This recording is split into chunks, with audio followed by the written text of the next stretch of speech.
Temos mais 2 inscritos para finalizar. Então, passo a palavra, em nome da Associação Brasileira de Saúde Coletiva, Abrasco, fará uso da palavra a doutora Ana Luísa Dávila Viana, professora doutora do Departamento de Medicina Preventiva da Faculdade de Medicina da Universidade de São Paulo. Registro a presença do eminente ministro Gilmar Ferreira Mendes. Obrigado pela presença. Bom, excelentíssimo ministro Dias Toffoli, relator do recurso, ministros do Supremo Tribunal Federal, excelentíssimo doutor Humberto Jacques de Medeiros, subprocurador da República, excelentíssimo senhor ministro da Saúde, doutor Arthur Quioro, senhores membros do Ministério Público, demais expositores, senhoras e senhores. Do ponto de vista da associação que aqui represento, 2 questões são importantes na discussão da proposta de internação hospitalar com diferença de classe no Sistema Único de Saúde. A primeira é saber se a saúde é um bem negociável. Respondo que essa não é uma pergunta ou demanda retórica, pois na presente fase histórica a referência teórica e política para todos os operadores no campo médico e sanitário é a Constituição da Organização Mundial de Saúde, firmada em 12 de julho de 1946, que entra em vigor em 7 de abril de 1948, e a Constituição Federal Brasileira de 1988. Segundo as duas, inspiradas pelos mesmos ideais, a saúde deve ser considerada um direito fundamental do homem, com a mesma posição de igualdade em relação ao direito à vida e à liberdade. O processo de melhora de saúde constitui um direito fundamental de qualquer ser humano, sem distinção de raça, religião, opinião política e de condição econômica e social. Segundo esse princípio, em nenhum caso os determinantes econômicos podem limitar o direito fundamental da pessoa. Em caso de doença, o direito à assistência e sempre, ao longo da vida, o direito à saúde de forma plena. E, por isso, este direito é inalienável, não negociável e não pode ser trocado por outras vantagens, como, por exemplo, uma compensação monetária por uma renúncia a tal direito, ou por receber tal direito de forma diferenciada aos demais. O direito à saúde e à assistência médica são 2 faces da mesma moeda. São 2 direitos que se complementam, porém, o direito à saúde é a base para o direito à assistência.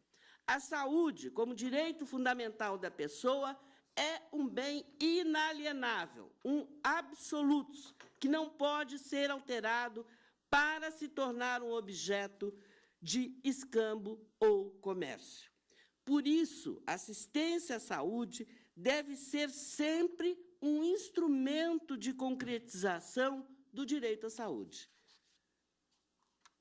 Se ela realiza iniquidades, discriminações, injustiças sociais, ela entra em conflito com o direito maior, que é o da saúde.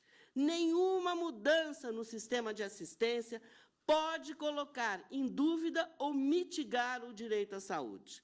O direito à saúde, como presença de um ideal e como valor fundamental, é que modifica o parâmetro e o comportamento da assistência à saúde.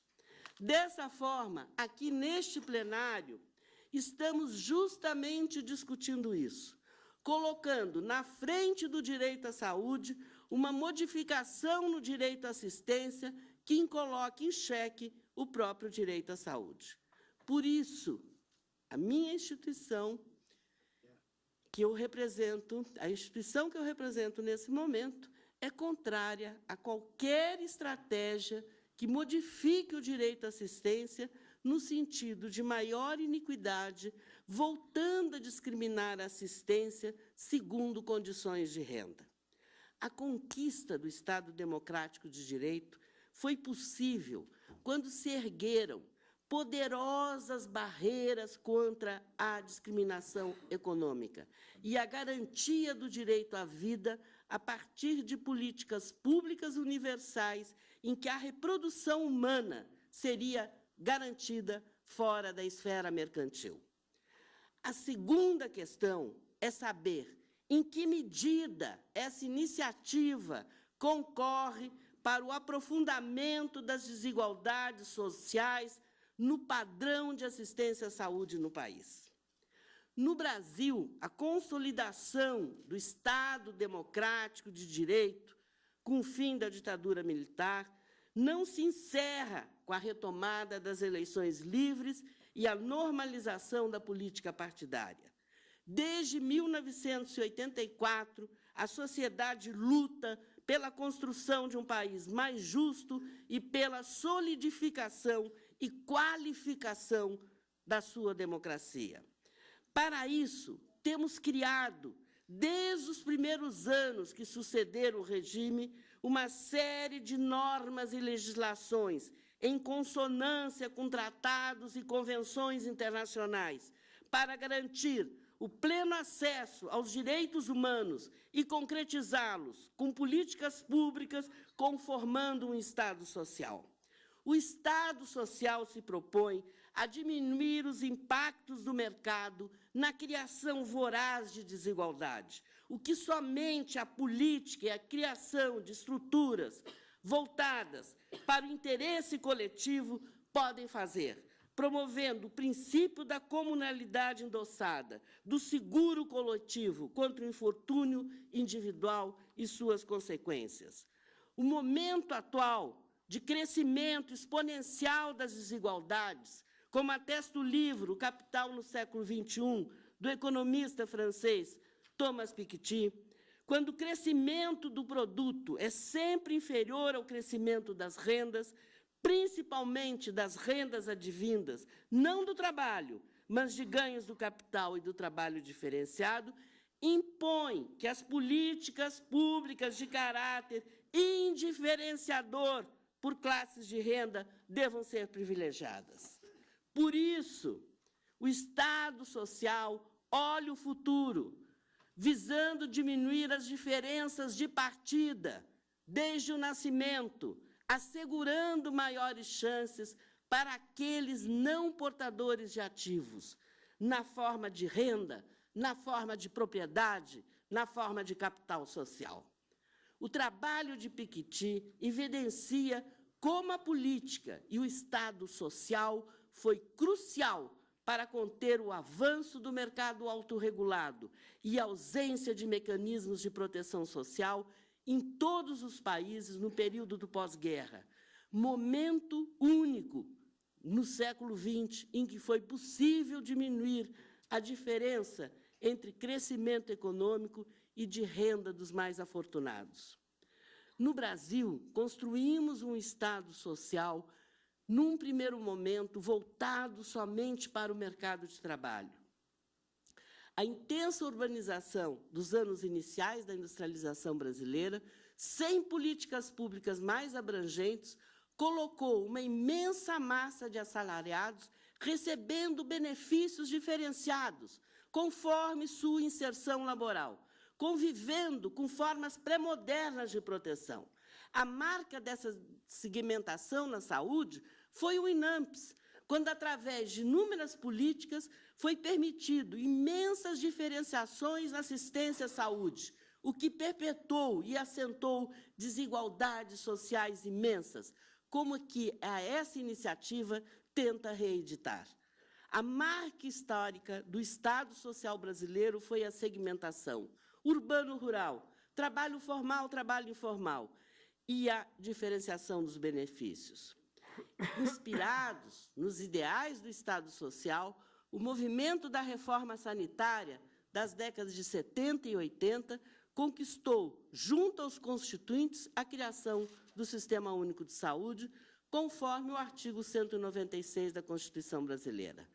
A força e a coragem desses instrumentos foi um claro posicionamento do povo brasileiro em relação ao seu passado e, principalmente, ao futuro que se deseja.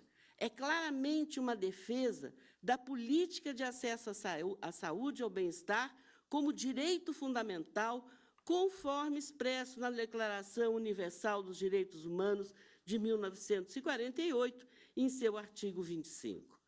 Em 1988, o desejo da sociedade brasileira se materializou e foi escrito para fazer lembrar, como bem afirmaram vários expositores antes de mim, os valores da democracia, dos direitos sociais universais e da cidadania. Em lugar de mínimos, como no passado, mínimos sociais, coube a esse novo Estado assegurar proteção ao longo de todo o ciclo de vida e garantir um padrão de bem-estar compatível e adequado ao desenvolvimento econômico e sua evolução.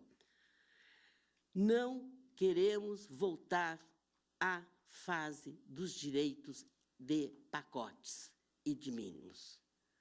Queremos, sim, uma expansão daquilo que conquistamos nesses 25 anos, porém, que foi abarcado, de certa forma, neutralizado por diferentes concepções. Uma com desenho integrado e universalista, mas um outro abatido por uma concepção negativa de Estado, que é isso que explica este subfinanciamento que todos se referiram aqui. Mas, mesmo neste cenário adverso, o SUS propiciou algumas mudanças importantes. Em primeiro lugar, houve a criação de uma estrutura de serviços descentralizadas, calcada no desenho federalista brasileiro, favorecendo a criação de uma base de apoio em atores políticos locais e regionais. Este processo de descentralização aconteceu com a maior assunção dos níveis subnacionais de governo do financiamento da saúde e de novos arranjos assistenciais, conformando mix públicos e privados e extensão de cobertura para todos os cidadãos brasileiros. Porém, também tivemos uma expressiva expansão dos serviços de atenção básica à saúde em todo o território nacional, propiciada por um amplo consenso internacional e nacional em torno do tema, com repercussões positivas para o acesso e a melhoria de alguns indicadores de saúde da população. Porém, se alastrou outro processo, que foi o da intensa participação privada na assistência à saúde sob diversas formas, na oferta de serviços, na oferta de tecnologias de ponta, nos procedimentos médicos, na intermediação financeira, no estímulo à conformação de grandes grupos no setor. Isso contou, é certo, com financiamento e com forte subsídio estatal. Porém, não podemos perder de vista que essa desmercantilização do acesso via SUS pela gratuidade ou via planos pela isenção fiscal vem convivendo com estímulo crescente à participação privada e a uma capitalização de grandes conglomerados capitalistas na área da saúde, o que é um fenômeno internacional, não é um fenômeno brasileiro. É óbvio que isso tem efeitos deletérios do ponto de vista da eficiência, do ponto de vista da incorporação a custos crescentes e do ponto de vista da equidade. Porém, novamente, em face desse cenário, em 2014, a sociedade brasileira, unida por representantes de diferentes movimentos sociais, entidades ligadas à reforma, trabalhadores, estudantes, professores e pesquisadores da área, todos se movimentando no sentido de não mais permitir que a saúde fosse tratada como mercadoria e qualquer ameaça ao direito à saúde se perpetuasse. Ao se estabelecer uma diferenciação no acesso, de acordo com a capacidade de pagamento, fere-se o princípio da universalidade assegurado pela Constituição Federal. Permitir a volta a um padrão de atendimento estratificado em função da capacidade de pagamento é o retorno a um passado autoritário, desigual em sua essência e contra as políticas pró-cidadania. Coibir qualquer diferenciação no âmbito SUS é garantir vida à luta pelo acesso ao melhor padrão possível e uma série de serviços indispensáveis ao povo brasileiro. Para o êxito dessa tarefa complexa, é preciso ampliar a proteção social, não reduzi-la a focalizações à criação de cidadãos de segunda ou terceira classe. Faz-se necessário expandir o escopo do significado da palavra saúde. É preciso compreender que, ao tratarmos de saúde, não nos referimos apenas à integridade física e mental e à ausência de doenças, mas nos provemos de um amplo conjunto de ações de direitos que nos remete ao conceito de bem-estar, como está descrito na Declaração Universal dos Direitos Humanos. Como meu tempo está esgotado, muito obrigada pela atenção. Agradeço a doutora Ana Luísa.